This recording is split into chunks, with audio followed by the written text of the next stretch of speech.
For years, the conversation around personal defense and range shooting has been dominated by a single number, 9mm.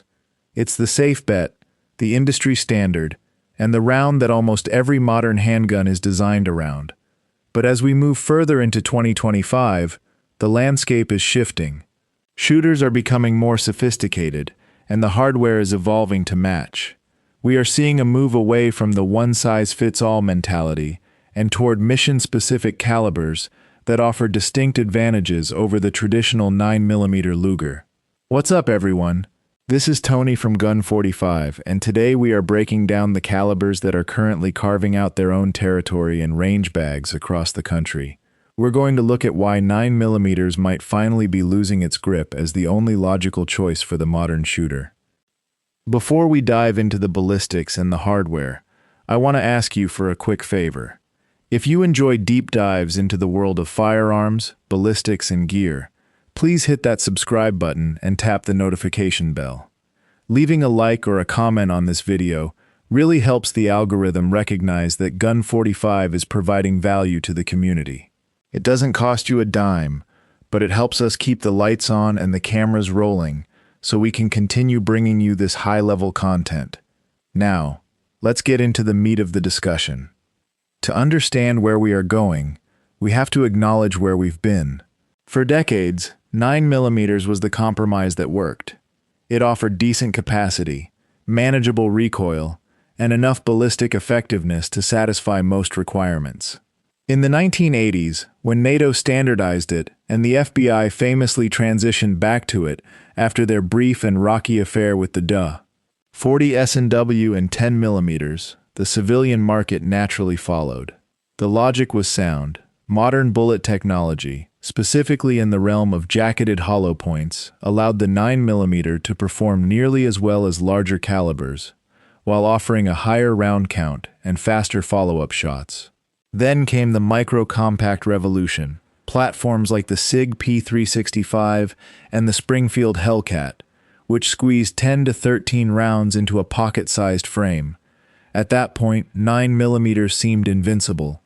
But in 2025, well enough isn't the gold standard anymore. Shooters are looking for more efficiency, more velocity, and more specialized performance. The first major challenger in this new era is the .30 Super Carry. If you've spent any time on the range lately, you might have seen someone running a Smith & Wesson Shield Plus or a Nighthawk Custom chambered in this caliber. Developed by Federal Premium, the .30 Super Carry was built to solve a very specific problem. How do we increase magazine capacity without sacrificing the effectiveness of a 9mm? The genius of the .30 Super Carry lies in its physical dimensions. By utilizing a narrower diameter, it allows you to fit significantly more rounds into a standard-sized magazine. We are talking about a 20% increase in capacity. In a world where every round counts, carrying 13+1 or 15+1 in a micro-compact frame that used to be limited to 10 rounds is a massive tactical advantage. Ballistically, the .30 Super Carry is no slouch. It typically pushes a 100-grain projectile at about 1,250 feet per second. When you look at the penetration and expansion data in ballistic gelatin, it mimics 9mm performance profiles very closely. But the shooting experience is different. Because the projectile is lighter and the cartridge is optimized for modern powders, the recoil impulse feels faster and more predictable, allowing the sights to track back to center efficiently. It's an efficiency-driven round. While some critics mention the price, defensive boxes usually run around $35. The engineering behind it, including nickel-plated brass and specialized primers, makes it a premium choice for those who value round count above all else.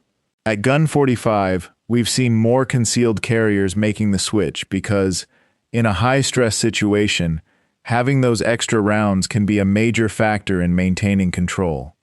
Next, we have to talk about a cartridge that feels like it was ripped straight out of a science fiction movie, the 5.7 by 28mm. Originally designed by F.N. Herstall for the P90 submachine gun and the 5.7 pistol, this round was once considered a niche curiosity. In 2025, however, it has gone mainstream. With the release of the Ruger 5.7, the PSA Rock, and the Smith & Wesson M&P 5.7, the 5.7 is no longer just for elite units. What makes the 5.7 by 28 mm so addictive is its velocity and its flat trajectory. We are talking about a 40-grain bullet traveling at 2,300 feet per second out of a handgun. At the range, this translates to a laser-like shooting experience. You can zero this round at 25 yards and still be hitting center mass at 100 yards with minimal holdover. The 5.7 by 28 mm doesn't try to compete with the 9 mm in terms of raw mass. It competes in terms of energy delivery and ease of use. The recoil is virtually non-existent.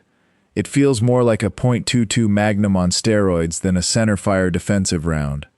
This allows for incredibly fast follow-up shots. Furthermore, the bottlenecked case design is inherently more reliable for feeding than the straight-walled cases of 9 mm. When you combine that reliability with magazine capacities that often reach 20 or 23 rounds flush fit, you have a platform that offers a massive volume of fire with surgical precision. Yes, the ammo is still on the pricier side, often ranging from $38 to $50 for high-quality defensive loads. But for those who prioritize long-range capability and high capacity in a lightweight package, the 5.7 is hard to beat. Now, if you are the type of shooter who thinks bigger is better, then the 10 mm auto is likely already on your radar. For a long time, the 10 mm was considered a dead caliber, relegated to a few niche Glock models and the occasional 1911. But in 2025, the 10 mm is experiencing a massive renaissance. Shooters are moving back to it because they want the margin of error that only a big-bore cartridge can provide. While 9 mm relies on speed and expansion, the 10 mm relies on sheer energy transfer. Firing a 200-grain bullet at 1,250 feet per second delivers nearly 700 foot-pounds of energy. That is essentially .357 Magnum power in a semi-automatic platform with a 15-round magazine. At Gun 45, we've spent a lot of time with the Springfield XDM Elite in 10 mm. It's a beast of a gun, featuring a match-grade barrel and an optic-ready slide. Carrying a 10 mm isn't just about being tactical, it's about having a tool that can handle anything from thick barrier penetration to wilderness defense. It punches through targets that would cause a 9 mm to deflect or fragment. More and more outdoor enthusiasts and truck gun owners are opting for the 10 mm because it offers a level of versatility that 9 mm simply cannot match. You pay for it in recoil and ammo cost, but the peace of mind you get from having that much kinetic energy at your disposal is worth every penny to the right user. Moving toward the specialized professional side of things, we encounter the 357 SIG. This is a cartridge that was designed with one goal in mind: to replicate the legendary performance of the 357 Magnum revolver load in a semi-automatic pistol. It does this by taking a .40 S&W case and necking it down to hold a 9 mm bullet. The result is a high-pressure, high-velocity round that slices through barriers. If you are a professional or a civilian who spends a lot of time around vehicles, the .357 SIG is a compelling choice. It maintains its integrity and trajectory through auto glass and sheet metal, far better than a standard 9 mm. The SIG P229 chambered in .357 SIG is a classic for a reason. It's a rugged, all-metal platform that can handle the intense pressures of the round. A 125-grain projectile at 1,400 feet per second is no joke. It offers a flat trajectory and a level of barrier blindness that makes it a favorite among federal agencies. While it produces a significant muzzle flash and a sharp recoil snap, it provides a level of ballistic confidence that 9 mm shooters often try to chase with overpressure. The .357 SIG doesn't need to be pushed to its limit to perform. It was born at the limit.